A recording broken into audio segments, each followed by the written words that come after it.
Napantulog ang iyong lingkod, ngunit sa kalakasan na binibigay ng Panginoon,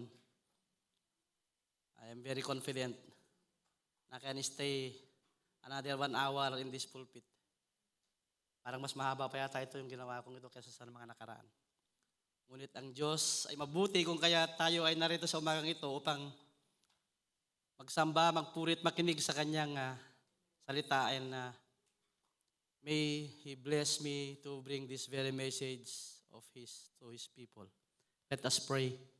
Heavenly Father, once again, we thank you, O God. We glorify your holy name. We magnify your great name above. Almighty God, may you guard our heart, Lord God. May you open our ears. May you open our eyes. May you open our heart, Panginoon, Lord God, that we may accept and we will listen, Lord God, and to apply these things. Those, your children listening, Panginoon, that He may come before you with humble heart to worship you and to surrender all of theirs to honor you, Lord God. Salamat, O Diyos, sa iyong pagpapala. May you bless me, Lord God, to bring your message today, and you will be the one to be exalted, O God. Salamat, O Diyos, sa iyong kapurihan, sa iyong pagsamba. In Jesus' name, Amen. So far, hindi naman kalahati yung dumating, kahit may mga sakit yung mga tao. Amen? Parang pandemic eh. Sa CG lang namin, siguro halos kalahati. However, tayo naman ay binibigyan ng Panginoon ng kalakasan. I, for one, nagsimula ako nung Merkules ng gabi, ay mangyak-ngyak ako sa sakit ng katawan at saka sa ulo.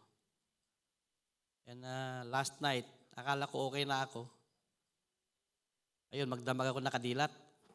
Hindi ako makatulog, parang merong kumikiliti sa aking kalamnan. But this give me more excitement to be here because God is good. Amen? God is good.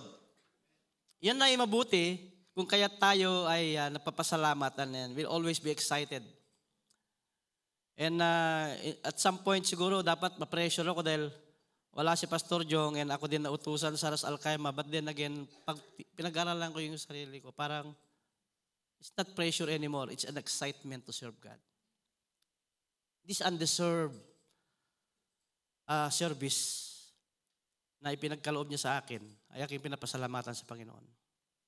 And one I pray this morning is, keep me standing for your people. And with this, another topic that we are about to talk for about 50 minutes siguro ito. The cost of following Jesus. One of the most misunderstood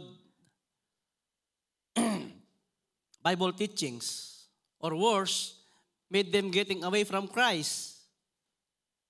So logically, when a person was invited to some places, pagka kayo inaya, punta tayo ng Georgia. Ang unang yung tanong biruin nyo kaagad na libre ba? Kasi alam nyo may gastos, hindi ba? May gastos Libre ba? So the question is following Christ is costly? Yes. In fact, following Jesus is both free and costly. I will explain that later. And when Jesus called His first disciple, unang tinawag, lagi nakikwento ko nga sa mga, pag sumakay ka sa sasakyan ko, magtiyaga ka sa kwento ko. Ang dami kong kwento. And I'm imagining this situation where si Jesus Christ ay inilayo niya ng konti yung boat sa shore, umupo siya sa isang bangka. Can you imagine that? Sa Luke chapter 5, then He was preaching with people at yung grupo ni Peter ay inaayos yung, I was been in the river so I know paano sila nag-aayos ng lambat pagtapos na mangisda. Inaayos nila. Of course, hindi naman kalayuan. Naririnig niya yung mga salita ni Jesus Christ. No? Hindi siya kasama doon sa pinagpipreachan. Pagkatapos nag-preach si Jesus Christ, Sabi sa kanya, mga kapatid, meron ba kayong mga huli? In-example ko lang nung paano, siguro in a layman's word. Sabi siguro, wala po eh. Magdamag kami ng isda, wala. Sabi, subukan niyo ihulog sa kabila, baka meron. And because maybe of the miracles that Jesus Christ did, at medyo sarcastic siguro si Peter in my opinion, dahil sa sinabi mo, we will do so.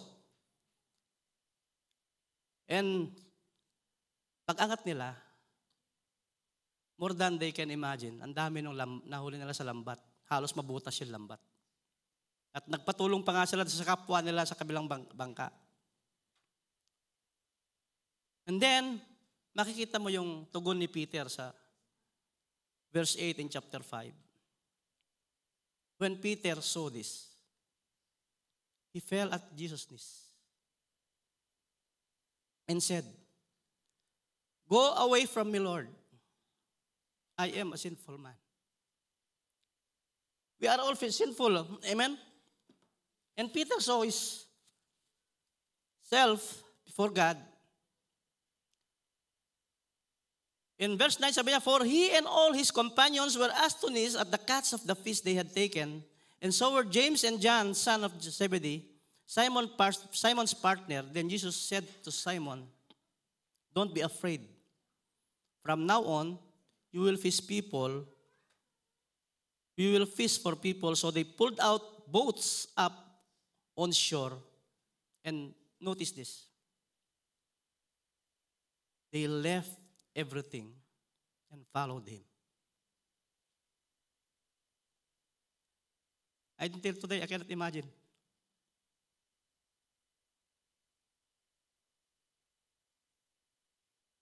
I know the life of fisherman. Mahirap.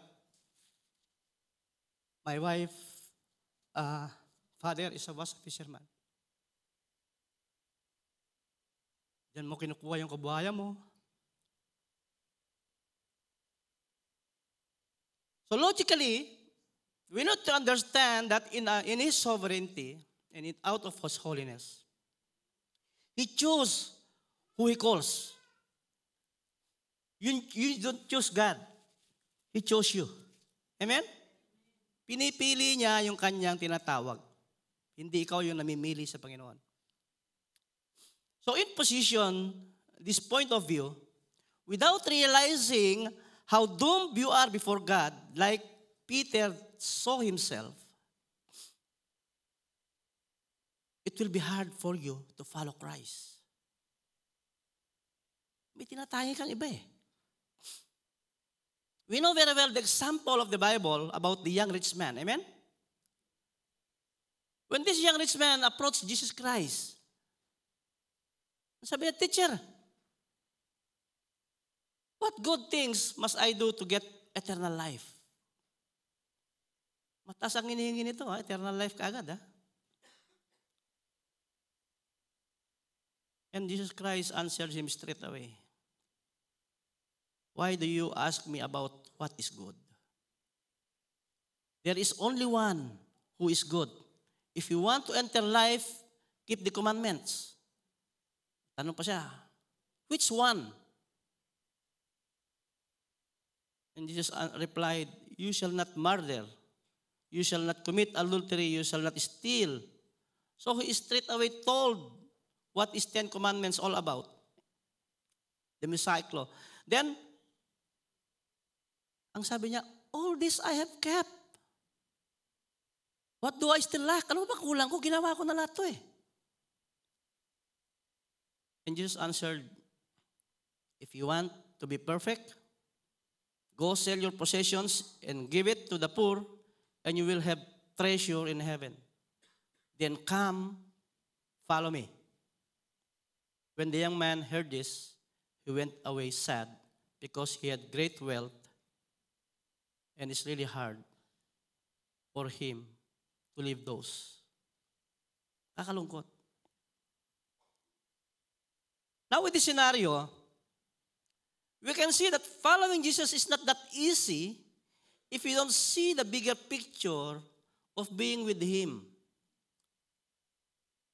There's a lot of tangible things that became hindrances to one's life following Christ.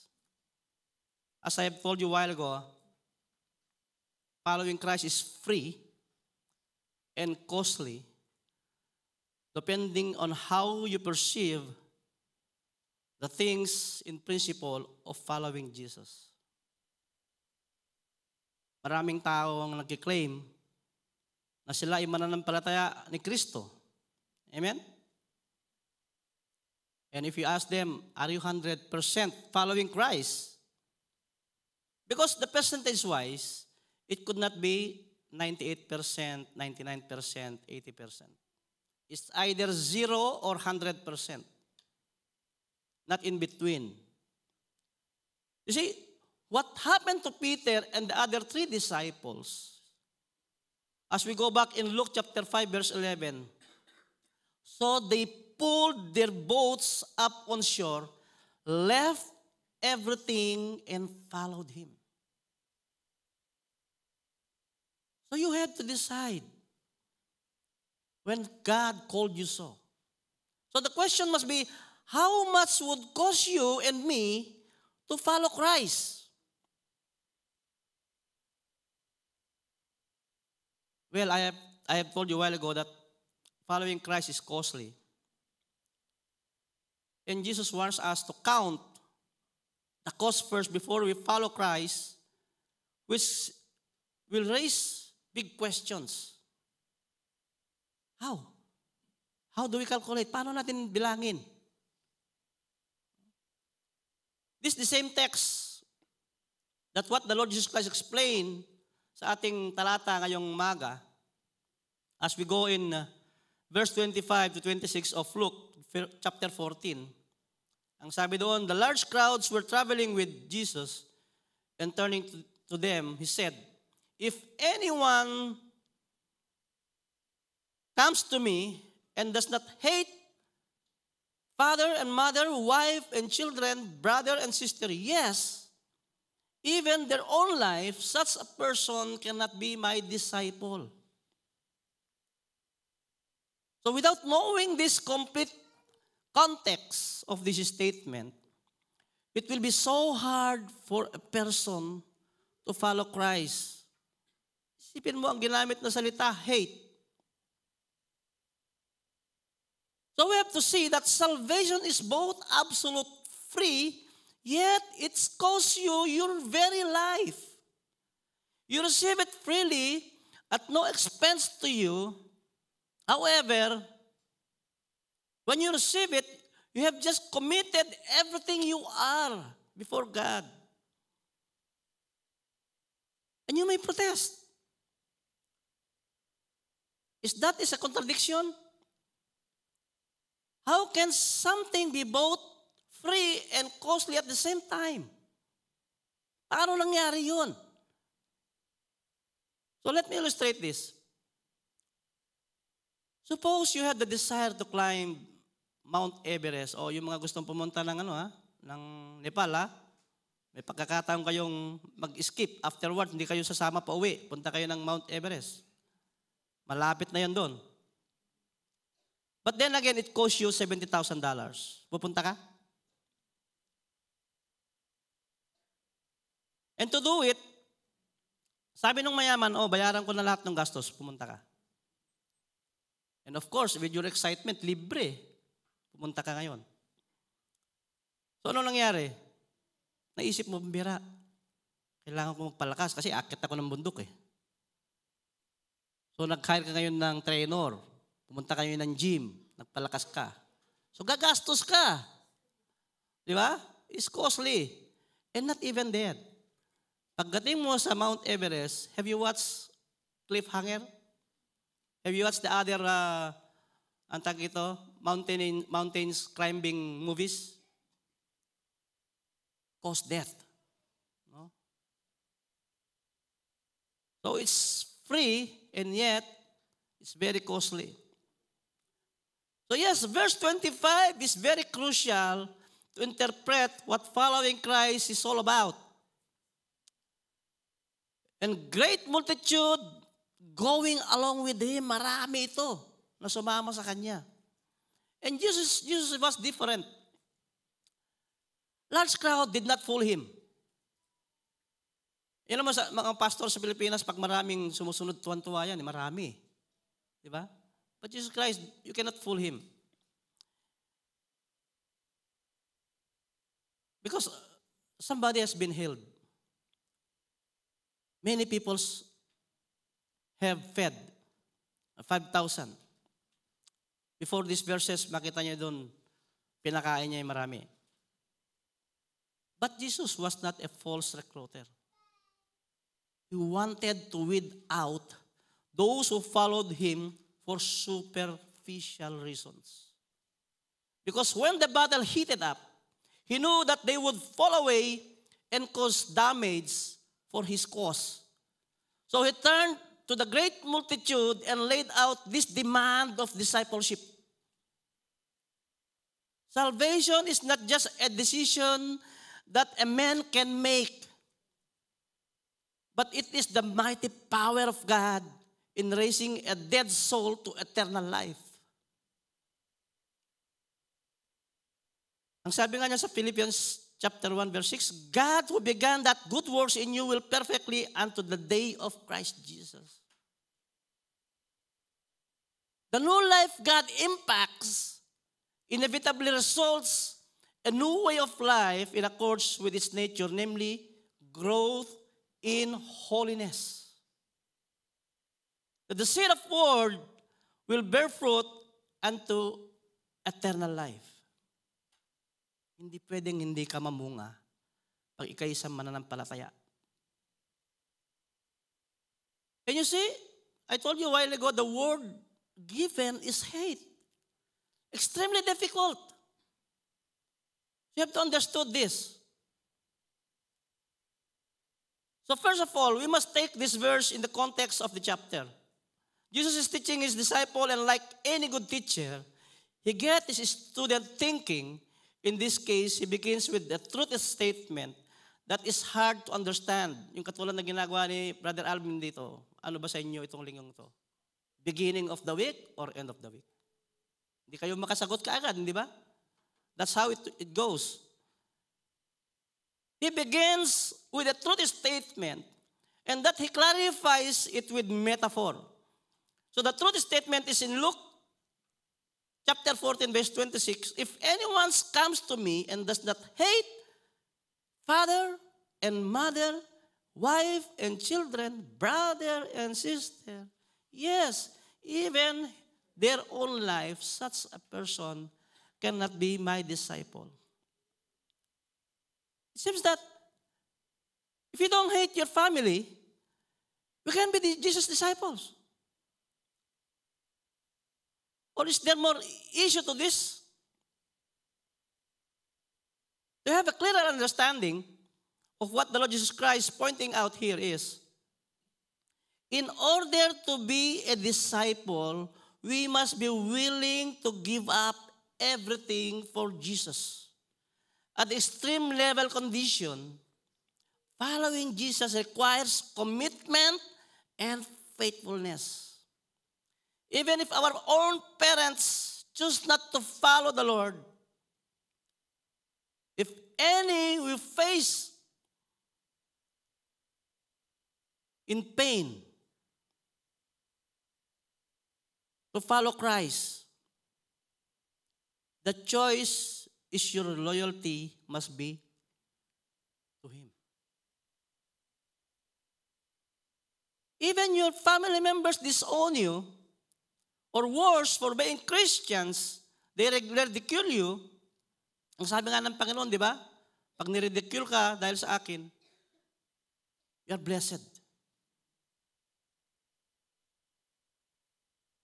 Hating father and mother. This meaning requires a priority. Meaning to say, your relationship with Christ is your priority. Siya yung una. Siya lagi yung una.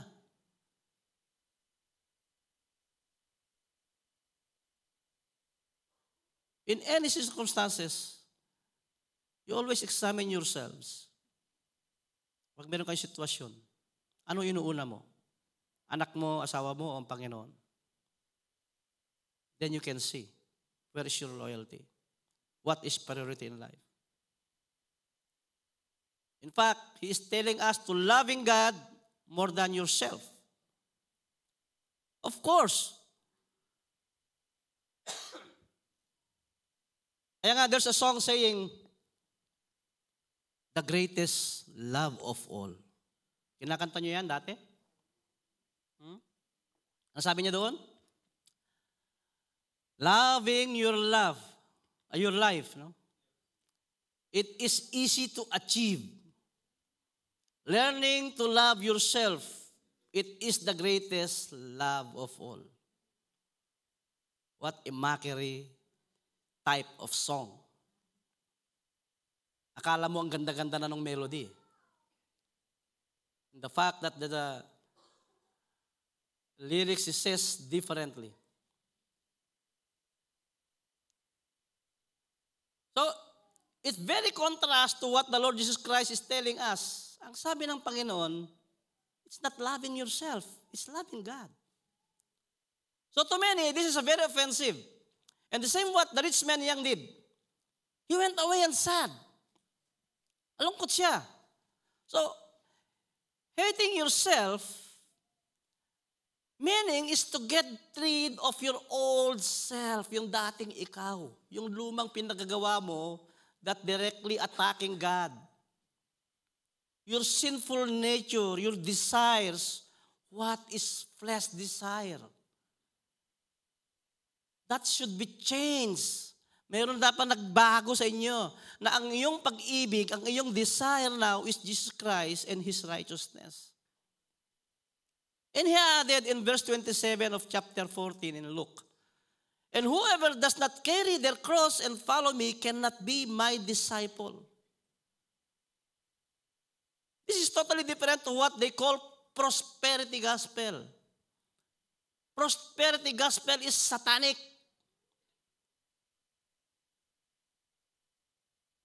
Following Christ is not in a bed of roses.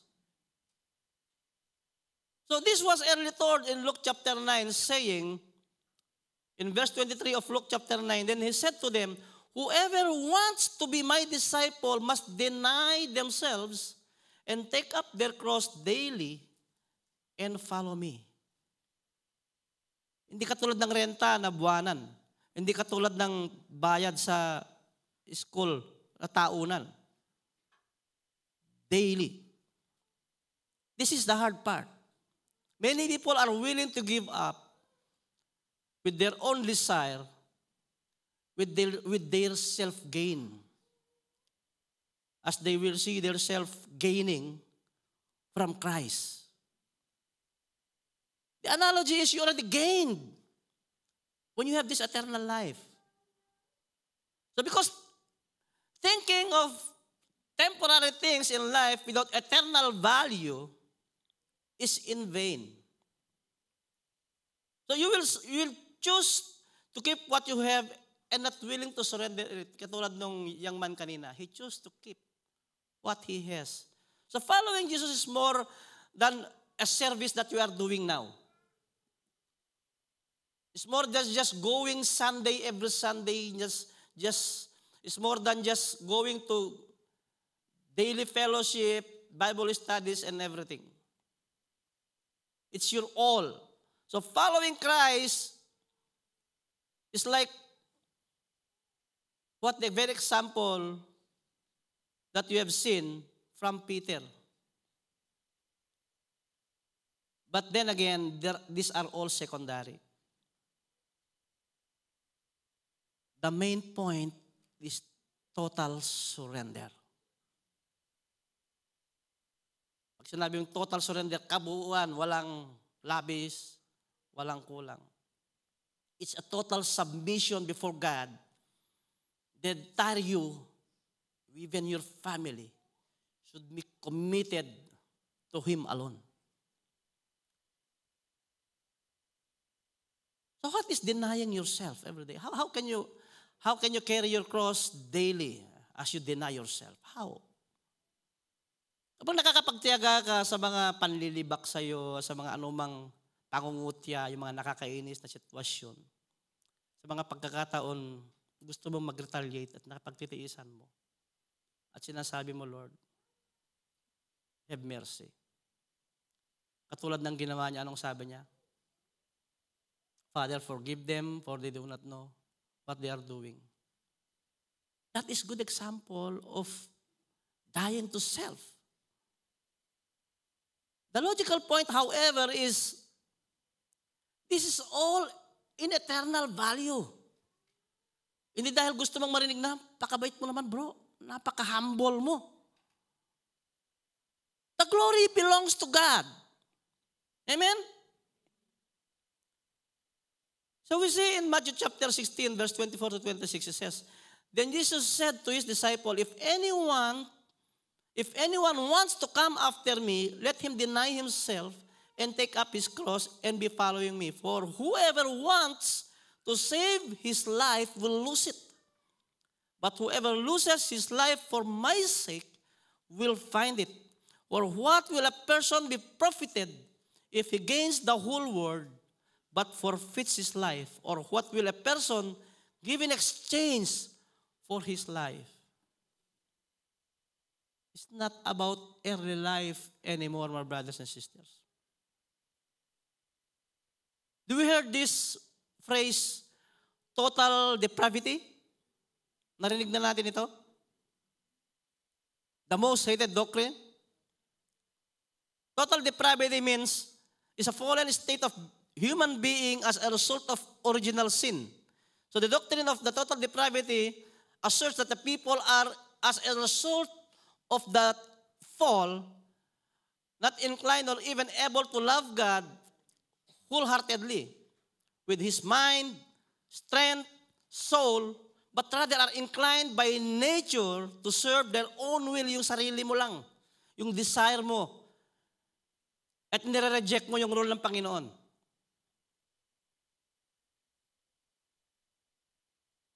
This is totally away from God. So having your carnal life before, if you are with Christ now, this should be a total transformation that leads you to eternal life. So your life is both going eternal. It's either eternal hell or eternal heaven. It's nothing in between. There's no purgatory.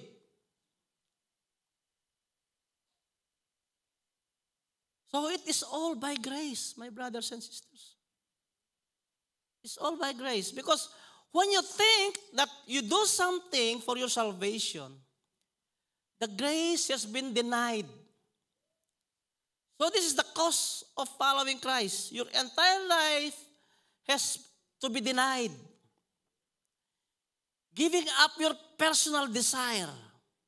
Denying oneself refers to giving up personal desire, sacrificing immediate gratification, or abstaining from certain action or your pleasures.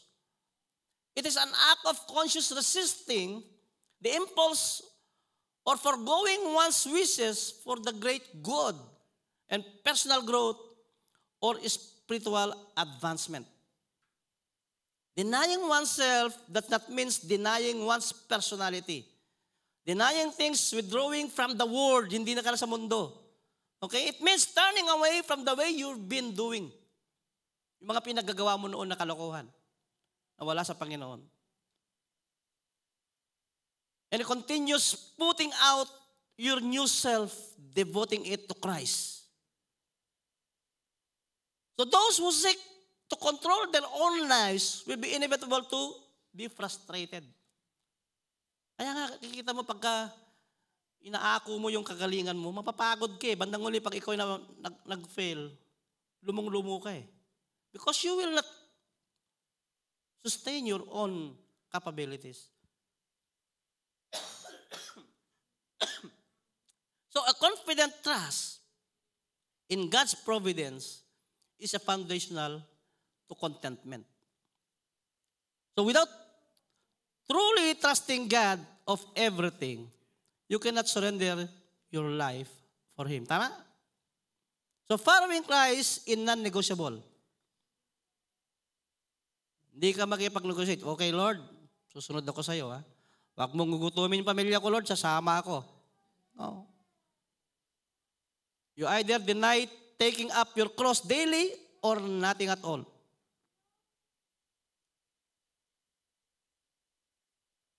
So, see this. In continuation with the scenario of the young rich man in Matthew verse 19, going to 23 onwards. Then Jesus says to his disciple, truly I tell you, it is hard for someone who is rich to enter the kingdom of heaven. And again, I tell you, it is easier for a camel to go through the eye of a needle than for someone who is rich to enter the kingdom of God. When the disciples heard this, they were greatly astonished and asked, ganun, Lord, sino na lang ang maliligtas? Because they saw this is impossible. Anong sagot ng Panginoon? Sabay-sabay nga natin basahin yung sagot ng Panginoon. With man, this is impossible. But with God, all things are possible. Para saan pa siya'y makapangyarihang Diyos? Di ba? With this answer of Jesus Christ, made Peter's faith more foundational. Ang sagot ni Peter, we have left everything to follow you. What then will there be for us? Hindi mo masama magtanong eh. And Jesus said to them, truly I tell you, at the renewal of all things, when the Son of Man sits on his glorious throne, you who have followed me will also sit on 12 thrones, judging the 12 tribes of Israel. And everyone who has left houses, or brothers, or sisters, or father, or mother, or wife, or children, or fields for my sake will receive 100 times as much and will inherit eternal life. But what you are first will be last, and many who are last will be first.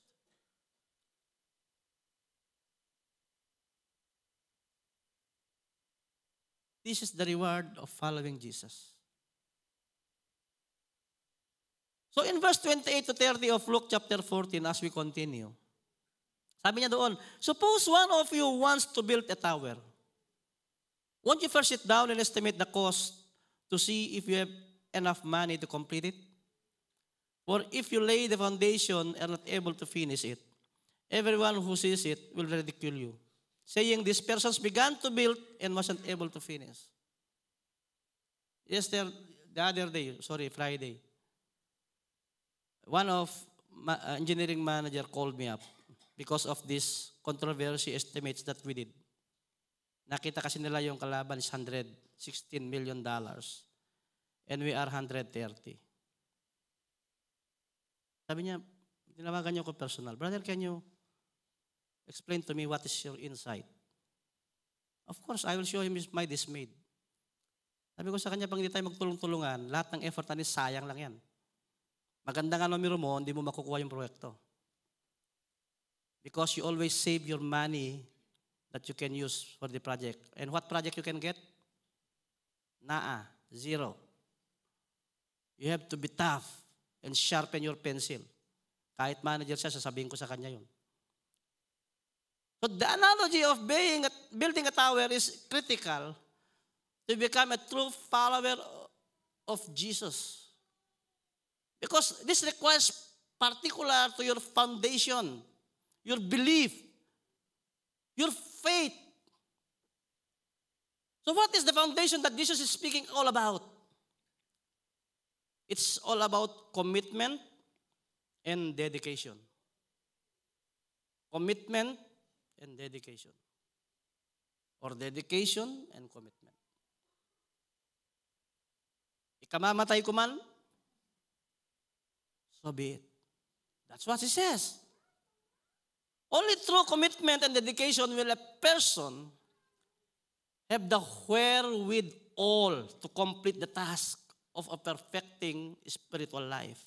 Without commitment and dedication, the result will not be there. Wala kang mahihita. Put in more general term. Or initially, if a person does not commit themselves to their search for their identity and their search for their relationship with God, ano mangyayari? Magkawindang-windang ang buhay mo. Because the cost of following Jesus Christ is summarized with commitment and dedication. This has to start with loyalty with Jesus. You know what I mean? What is loyalty all about, right? Sabi nga nila sa akin, napaka-loyal mo naman sa kumpanya. You've been there for 17 years without any promotions, but you're still there. It's not because of my company. It's because who He is. It's not about your stay in company. It's about the faith of God. Why you left, you stay in the company for that long period of time. And furthermore, Jesus is confirming that if someone does not commit themselves to following Him, then they will not have the desire of the result of loving and serving God. So estimate is necessary. Huh? Estimator ako eh. Yan na ako nabuhay eh. Yan na binigyan ng Panginoon sa akin para mabuhay. Estimator ako eh. Kaya balik rin mo na yung pag-estimate. Pero hindi ako nagsasawa. Dahil yan ako binigyan ng Panginoon ng idea how to live a life with brethren. In that principle, the point of view is, we call it firm. Kaya nga pag unang estimate, yung unang level, ang tawag nila dyan, non-binding contract, non-binding offer. Ibig sabihin, binigyan mo, magkano kaya gagastusin ko sa bahay ko? Bro, mga 1.2 million. It's not binding. Kasi pag tinayo mo yun, bro, 1.2, sabi mo, 1.2, but 1.4 na ngayon. Well, sabi ko sa'yo, it's non-binding. When you go to second level, that we call it second level, i-stream out mo na ngayon yung mga bagay-bagay. So makikita mo na, 1.234 million. Meron na mga butal-butal yan. Okay? Pagdating ng firm offer, ito firm. Okay? Marami na ngayon yung sinasabi ko na, hindi ko kayang gawin yung tiles niyan. So excluded yan. Ipapagawa mo sa iba, hindi kasama sa 1.23 million yan. That's extra. Sisingilin ka na yan, sa akin pinagawa yan kasi kukuha ko na sa contractor ko. That's how it goes. So, your answers must be firm. Pag sinatanong ka tungkol sa mga bagay na ganyan, firm. It's the same thing when you are in Christ. Paano ka nakakatiyak papunta ka sa langit? You have to be firm. Of course. That's what it says. If I commit myself to Him, obeying His word, and loving Him, I'm going to heaven. It's firm. Amen? So, the same thing in Luke chapter 14, verse 31 to 32. This is very crucial. Sabi niya, or suppose a king is about to go to war against another king. Won't he first sit down and consider whether he is able with 10,000 men to oppose the one coming against him with 20,000? If he is not able, he will send a delegation while the other is still a long way off and will ask for term of peace.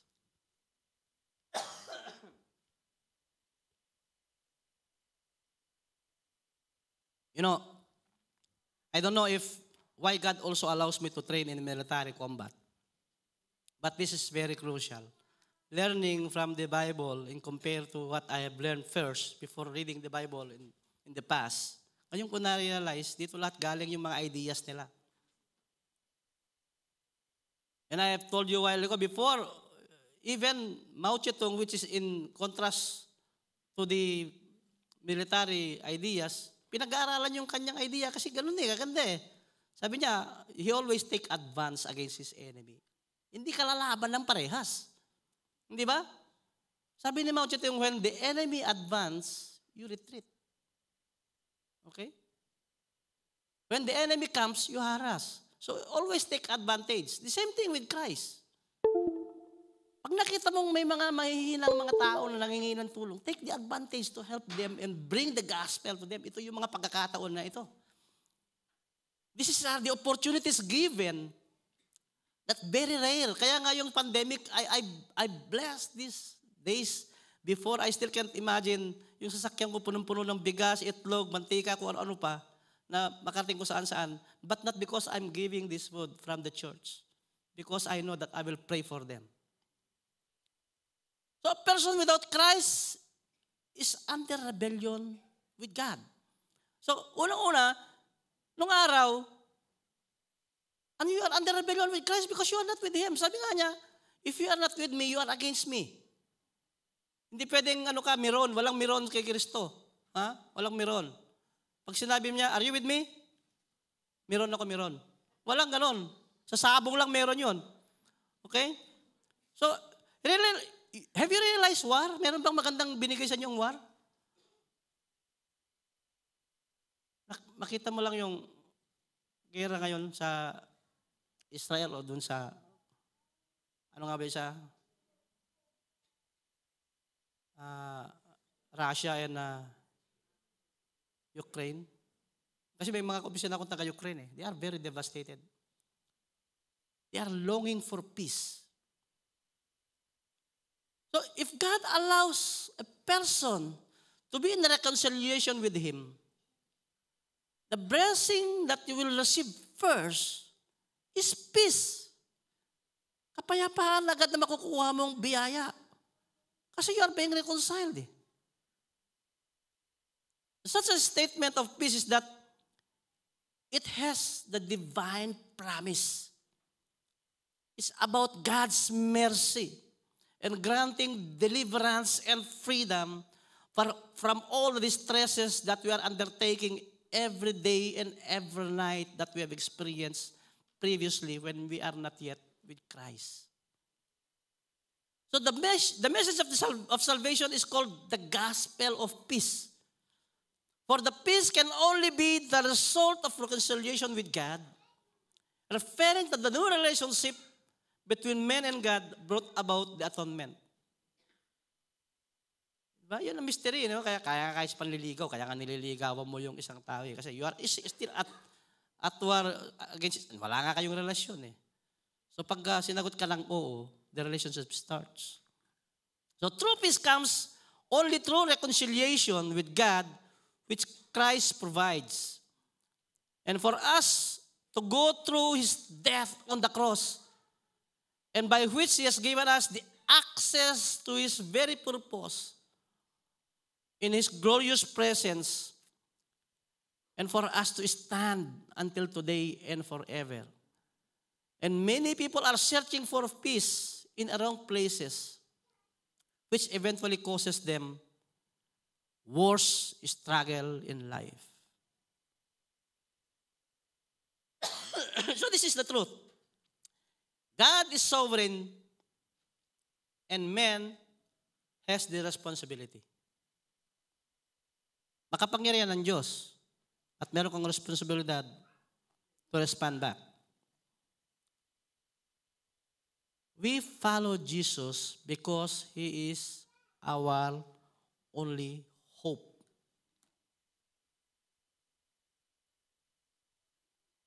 We follow Jesus because we are nothing without Him. We are just a filthy rags before God. But He allows us and He enables us to be useful again. And Luke 14:33 concluded, in the same way, those of you do not give up everything you have, you cannot be my disciple. And asking now, the cost of following Jesus, pagkasing cost, parang sinasabi niya, pera kaagad na, magkano ba? Akala mo kaya mong bilhin eh. It is everything. Lahat. It is yours. Yung iyong kabuuan. Your total commitment. Your dedication in the ministry of Christ.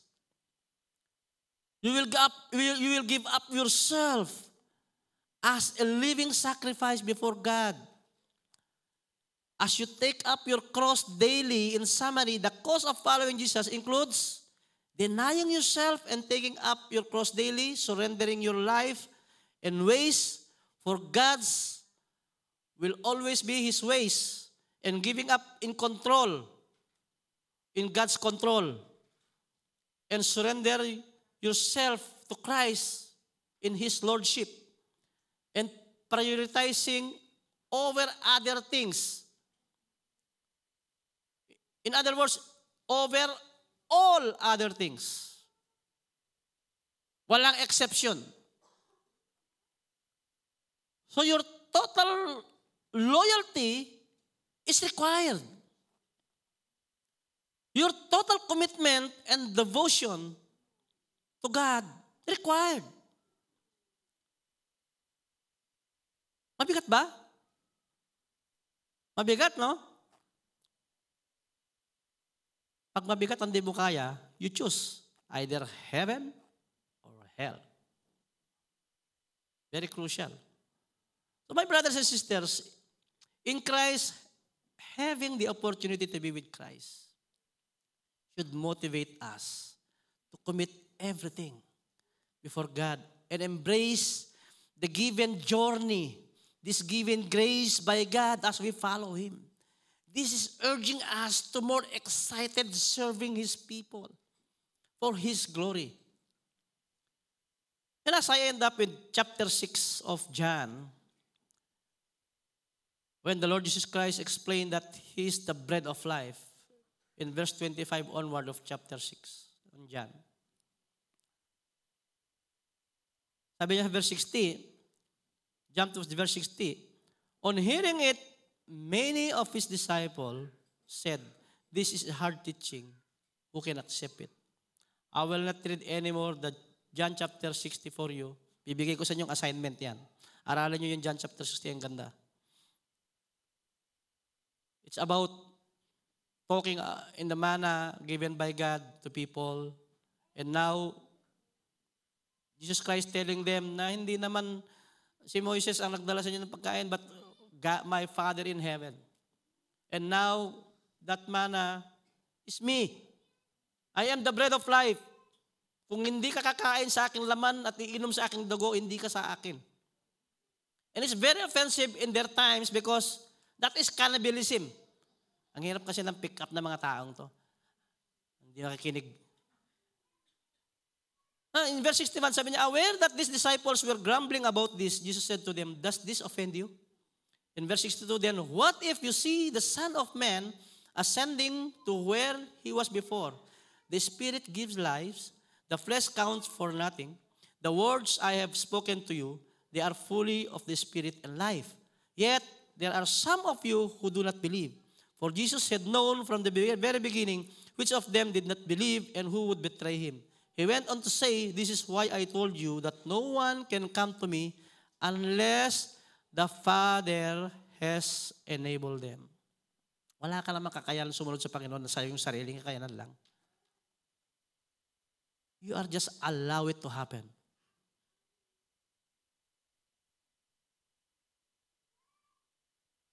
Ito yung nakakalungkot. From this time, in verse 66. Verse 66. From this time, many of His disciples turned back and no longer followed Him. Yan ang nakakalungkot. Ako, natutuwa na lang siguro ako dahil pinanganak ko sa henerasyong ito. Na nabasa ko na lahat to. Hindi ko alam kung pinanganak ko sa panahon yan, baka isa ako dun sa astray. Hindi natin alam, di ba? No one knows. But it is my blessing na pinanganak ko sa henerasyon to, nakita ko na ito. Kaya ang tanong ni Jesus Christ sa kanila sa verse 67, you do not want to live too, do you? He asked the 12. And Simon Peter answered him. It's very clear and very encouraging. Lord, to whom shall we go? You have the word of eternal life. We have come to believe and to know that you are the Holy One of God. Amen? Ang pagsunod kay Kristo hindi kapit sa patalim. Sa Tagalog, ang ganda ng Tagalog eh. Sumagot si Pedro, Panginoon, kanino po kami pupunta? Nasa inyo ang mga salita ng buhay na walang hanggan. At sumasampalataya kami at nakakatiyak kami na kayo nga ang banal na Diyos. Following Jesus with all assurance, it is all about eternity. Amen? You see, if they call it costly, kung sinasabi nilang ang pagsunod kay Kristo ay costly, for me it's not. The bottom line is, He created me. So what belong to me is His. Wala naman akin lang eh. Di ba? The logical point of view is, why should not I surrender to God and follow Him 100%? In any case, I'm His. Kanya ako eh. So ba't niya ako pababayaan? Kanya ako. Kaya kasi sabi niya, I will never leave you nor forsake you. Pag sumunod ka sa akin, kanya ako eh. Kahit hindi ako nakatulog magdamag kanina madaling araw hanggang madaling araw, I'm ready to stand. Sabi ng asawa ko, kaya mo ba? How can you imagine walang tatayo dito? But I know God will strengthen me. Allow me to stand another 50 minutes. Ngayon, pakiramdam ko, gusto ko pang tumakbo eh. God strengthen me. You see, if you have this high perspective about God, it will not hard for you to follow Him. Magsundalo ka nga, sabi sa'yo, bro, ang paa mo dyan nasa isang huka, yung isa sa... And you're just fighting for your country. And now you are with Christ. Pugot ulo ito. What for? Eternity. In His sovereignty, you are saved because you are choose to be saved by God. Yan ang ipapasalamatan sa Panginoon. You did not choose God. He chose you. Hindi mo hinanap ang Diyos, hinanap ka ng Diyos. And therefore, my brothers and sisters, as I will going to encourage you, follow Him. Follow Christ. Whatever it costs to you, follow Him 100%. And to commit your whole life before God and in His ministry for His desire, for His glory and honor. Amen. Let's pray. Heavenly Father, Lord, muli salamat mo, Diyos, sa iyong grasya at pagpapala. Tunay nga, O Panginoon, wala kaming magagawa kung wala ka sa aming buhay. You are our strength. You are the provider. You are our healer. And no one else can do by his own. With your humbleness, you have taught us to obey and follow you. We thank you, Father, for these privileges that we are not deserving. But then again, using us. Ginagamit mo kami, Panginoon. We'll see your desire, O God. Salamat, O God, sa iyong pagpapala sa bawat isa, Lord God. Kaawaan mo, Lord God, ang mga may sakit. Kahabagan mo, Lord God, ang iyong mga anak na ang kanilang pananampalataya ay nayayanig.